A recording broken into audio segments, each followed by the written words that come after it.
Hi everyone, welcome back to our channel. ఈరోజు video వచ్చేసి Cognizant third round assessment test కోసం అయితే చెప్పడానికి ఈ వీడియో చేస్తున్నాను. సో వీడియోలోకి వెళ్ళిపోయే ముందు మన ఛానల్ ఇంకా ఎవరైనా సబ్స్క్రైబ్ చేసుకోకపోతే ఛానల్ సబ్స్క్రైబ్ చేసుకుని పక్కనే ఉన్న బెల్ ఐకాన్ క్లిక్ చేస్తే నేను పెట్టే ప్రతి వీడియో మీ వరకు నోటిఫికేషన్స్లో అయితే రావడానికి ఛాన్స్ ఉంటుంది. ఇంక వీడియోలోకి వెళ్ళిపోదామా? ఆల్రెడీ నేను ప్రీవియస్గా ఒక వీడియో అయితే చేశాను, కాగ్నిజెంట్ అసెస్మెంట్. కాగ్నిజెంట్ కంపెనీ హైరింగ్కి ఎన్ని రౌండ్స్ అయితే ఉంటాయి అని చెప్పేసి.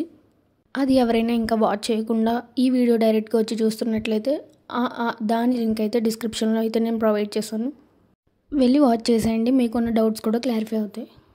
రీసెంట్గానే యాప్టిట్యూడ్ టెస్ట్ అనేది కంప్లీట్ అయిపోయింది. కాగ్నిజెంట్ సెకండ్ రౌండ్ అనమాట అది. సో అది అయిపోయిన తర్వాత టెక్నికల్ అసెస్మెంట్కి కూడా ఆల్రెడీ మెయిల్స్ అయితే రావడం జరిగింది. ఒకసారి మీరు ఏ మెయిల్తో అయితే రిజిస్టర్ అయ్యారో ఆ మెయిల్లో వెళ్ళి చెక్ చేసుకుంటే మీకు కాగ్నిజెంట్ టెక్నికల్ అసెస్మెంట్కి ఇన్వైట్ చేశారా లేదా అని చెప్పేసి మెయిల్ అయితే ఉంటుంది. నెక్స్ట్ పాయింట్ ఏంటి అంటే, దీనికి కావాల్సిన సాఫ్ట్వేర్ వచ్చేసి మనకి ఎంఎస్బి ఉంటే చాలు. ఆల్రెడీ అది ఇన్స్టాల్ అయ్యి ఉంటుంది కాబట్టి ఒకవేళ అన్ఇన్స్టాల్ చేసి ఉంటే మళ్ళీ ఇన్స్టాల్ చేసుకోండి. ఆ సాఫ్ట్వేర్ అయితే కంపల్సరీ ఉండాలి టెక్నికల్ అసెస్మెంట్ రాయడానికి. మనకైతే ఈ ఎగ్జామ్ వచ్చేసి 120 మినిట్స్ అయితే ఉంటుంది, అదే 2.5 hours అయితే ఉంటుందండి. సో ఇంకా ఈ ఎగ్జామ్కి కావాల్సిన అన్నీ నేనైతే చెప్పేశాను. ఇంకేంటంటే నెక్స్ట్ పాయింట్ వచ్చేసి ప్యాటర్న్ ఎలా ఉంటుంది అంటే, స్టార్టింగ్ మనకి డేటాబేస్ క్వశ్చన్స్, డేటాబేస్ మీద డిపెండ్ అయ్యి 2 క్వశ్చన్స్ అయితే ఇస్తారు.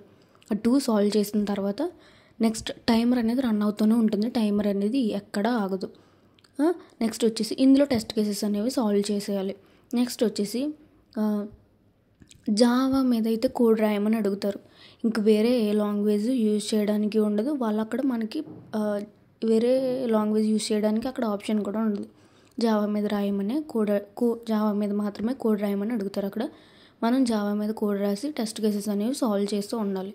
టెస్ట్ కేసెస్ అనేవి సాల్వ్ అవ్వగానే మనకు అక్కడ చూపిస్తుంది ఎన్ని టెస్ట్ కేసెస్ అయితే పాస్ అయ్యో, ఎన్ని టెస్ట్ కేసెస్ అయితే ఫెయిల్ అయ్యో అని చెప్పేసి. సో అలా అది కంప్లీట్ అయిపోయిన తర్వాత లాస్ట్గా వచ్చేసి మనకి వెబ్ డెవలప్మెంట్ మీద ఒక క్వశ్చన్ అయితే ఉంటుంది. ఇదండి ప్యాటర్న్ అయితే. ఇంకొక పాయింట్ ఏంటంటే, దీనికి నెట్ కనెక్షన్ అనేది ప్రాపర్గా పెట్టుకోండి, లేకపోతే టెక్నికల్ ఇష్యూ వచ్చేసి ఎగ్జామ్ అనేది ఆగడానికి ఛాన్స్ ఉంటుంది. మళ్ళీ రీలాగిన్ అయ్యే ఛాన్స్ ఉంటుంది, లేకపోతే రీలాగిన్ అవ్వడానికి మళ్ళీ ఛాన్స్ ఉండదు. సో అందుకే ముందే నెట్వర్క్ కనెక్షన్ సరిగ్గా చూసుకుని ఎగ్జామ్ అనేది స్టార్ట్ చేయండి. అండ్ ఎగ్జామ్ స్టార్ట్ చేసే ముందు సిస్టమ్ కంపాటబిలిటీ కూడా కరెక్ట్గా ఉందో లేదో చూసుకోండి, మైక్రోస్కోప్ ఆన్లో ఉందో లేదో చూసుకోండి, అండ్ కెమెరా కూడా విజిబుల్గా ఉందో లేదో చూసుకోండి. అండ్ మళ్ళీ చెప్తున్నా, ఒక్కసారి మీ మెయిల్ దేంతో అయితే రిజిస్టర్ అయ్యారో ఆ మెయిల్ అయితే చెక్ చేసుకోండి. ఆ మెయిల్కి మాత్రమే మీకు ఎగ్జామ్ రాసే లింక్ అనేది ఆ మెయిల్కి మాత్రమే సెండ్ చేస్తారు కాగ్నిజెంట్ కంపెనీ వాళ్ళు. ఓకేనా? సో ఇది అయితే మీకు క్లారిటీగా అర్థమైందని అనుకుంటున్నాను. ఐ హోప్ దట్ ఈ వీడియో అయితే మీకు యూస్ఫుల్ అయిందని అనుకుంటున్నాను. ఇంకెందుకు లేట్, ఈ వీడియో మీకు యూస్ఫుల్ అనిపిస్తే మీకే కాదు మీ ఫ్రెండ్స్కి కూడా షేర్ చేసి అండ్ మీ ఫ్యామిలీ మెంబర్స్కి కూడా షేర్ చేస్తే ఈ వీడియో వాళ్ళకు కూడా యూస్ఫుల్గా ఉంటుంది. సో మీకులానే కాగ్నిజెంట్ ఎగ్జామ్ రాసే వాళ్ళు ఎవరైనా ఉండొచ్చు కదా, కొంచెం ఈ వీడియో వాళ్ళకి కూడా షేర్ చేస్తే నాకు కూడా సపోర్టివ్గా ఉంటుంది. లాస్ట్ వరకు చూసిన వాళ్ళకి కాగ్నిజెంట్ టెక్నికల్ అసెస్మెంట్ ఎలా ఉంటుంది, ప్యాటర్న్ ఎలా ఉంటుంది అని మ్యాక్సిమం అర్థమవుతుంది, తెలుస్తుంది కూడా. ఫైనల్గా నేను చెప్పేది ఏంటంటే, ఒకవేళ ఈ వీడియోకి కానీ రీచ్ అనేది వస్తే నేను మ్యాక్సిమం ఇంటర్వ్యూ ప్రాసెస్ ఎలా ఉంటుంది అని చెప్పేసి నేను నెక్స్ట్ వీడియోతో అయితే మీ ముందుకు వచ్చేస్తాను. వీడియో షేర్ చేయడం అయితే మర్చిపోవద్దు.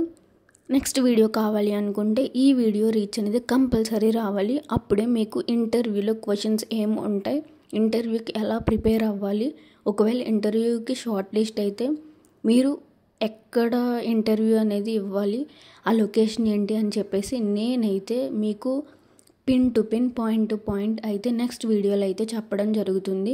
మీకు మెయిల్ మళ్ళీ ఆ మెయిల్కే వస్తుంది ఏంటి ప్రతి ఇన్ఫర్మేషన్ అనేది నేనైతే నెక్స్ట్ వీడియోలో చెప్పేస్తాను. ఒకవేళ ఈ వీడియోకి రీచ్ వస్తేనే నెక్స్ట్ వీడియో అనేది మీకు ఈ సిరీస్లో కనిపిస్తుంది, లేకపోతే 50-50 ఛాన్సెసే ఉంటాయి, చేస్తాను చేయకపోవచ్చు. సో ఇది మీ మీదే డిపెండ్ అయి ఉంది. ఈ వీడియోకి రీచ్ వస్తేనే నెక్స్ట్ ఇంటర్వ్యూకి షార్ట్ లిస్ట్ అయిన వాళ్ళకి, ఇంటర్వ్యూకి మెయిల్ వచ్చిన వాళ్ళకి ప్రాసెస్ ఎలా ఉంటుందని చెప్పేసి నెక్స్ట్ వీడియో అయితే నేను చేస్తాను. Until then, take care. Bye bye. Thanks for watching. Keep smiling.